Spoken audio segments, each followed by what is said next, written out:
What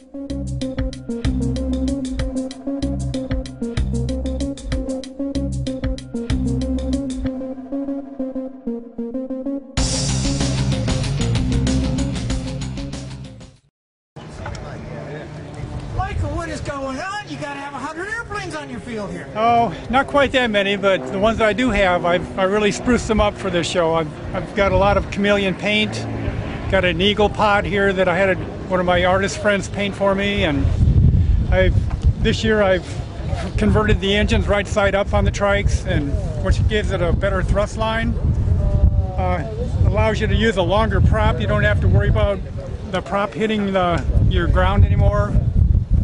So it raised that up and raised the thrust line, and it's a lot easier on takeoff and landings. Now, explain something to me. Everybody else seems to be getting out of ultralights, and yet just about, I think all of your airplanes are ultralights. Yes, they're all ultralights, 103 legal.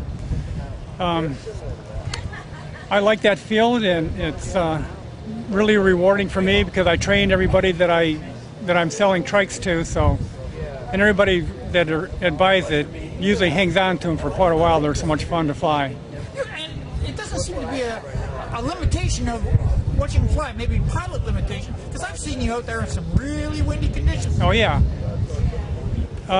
Well, it takes experience to fly in rough air, and I have quite a bit of experience doing that. I live in the mountains, and I wouldn't be flying in wind like it's down here up in the mountains because of the mechanical turbulence there. But here it's all straight line wind, and you can fly in it, 15, 20 miles an hour. So let's have a look at that. This is one of your standard Trikes here? Yes. Now, is this how you sell it ready to fly, or does it come in a kit form? No, it comes just like this. So basically somebody just walks in, plunks down their money, and they're ready to out the door with it? Yes. I'd like for them to come in and have some training if they're not already trained. I don't like to give a Trike to somebody that hasn't been trained. Now, how long would it take, say, someone that would average ability, somebody that knows how to operate a lawnmower or a tractor or something like that, how long would it take to learn how to fly one? Well, I found the average is 15 hours. Some take 10, some take 20, some take 25, but I've trained a lot of general aviation pilots, and they catch on really fast.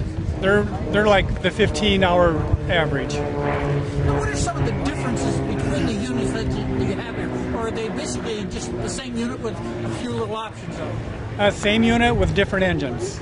I have 4 different engine options that I'm using right now, and the wings can vary from 2 to 3 different manufacturers on the wings. Let's start with the smallest engine and then just work up through the... Okay, I'm using a one-cylinder engine, and you can have your choice of 3 different engines on that. You can get the G25 Zenoa, which is 24 horse. You can get the Hearth, 28 horse.